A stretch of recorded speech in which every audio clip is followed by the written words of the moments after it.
Круглый стол, организованный в Камрате на тему «Стереотипы, которые нас разделяют», является одним из заключающих циклов проекта «Укрепление мер доверия между педагогическим сообществом Молдовы и Приднестровского региона», реализуемый неправительственной организацией Института демократии в Камрате. Конечно, дело в том, что, во-первых, они обменяются опытом между друг другом, узнают, какие методики применяются на каждом из берегов.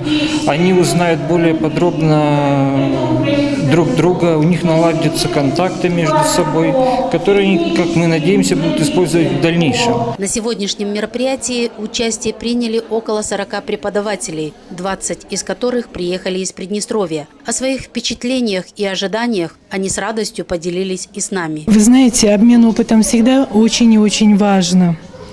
И что мы ожидаем? Что-то новое, какую-то струю нового, новые методы работы, новый подход к современной молодежи, потому что мы знаем, что современная молодежь, она мыслит по-другому, у них другие масштабы. И вот мы должны идти с ними в ногу и научиться или найти способы, поближе подойти к их сердцу.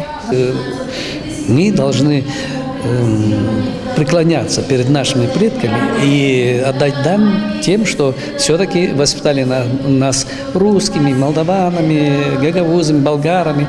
Мы должны этим гордиться, что мы являемся молдаванином, украинцем или русским, гагаузом. Не имеет значения. Надо в конечном итоге, чтобы мы были людьми. Это воспитать хорошее подрастающее поколение. Мы видим, что строятся дороги, очень много подвижек по селам, работают интересные программы. Мы надеемся, что вот постепенно, шаг за шагом, все это начнет работать и у нас. Именно поэтому нам нужен ваш опыт, ваши хорошие практики. И я думаю, что на нас тоже обратят внимание. У нас прекрасные дети, ради которых стоит потрудиться.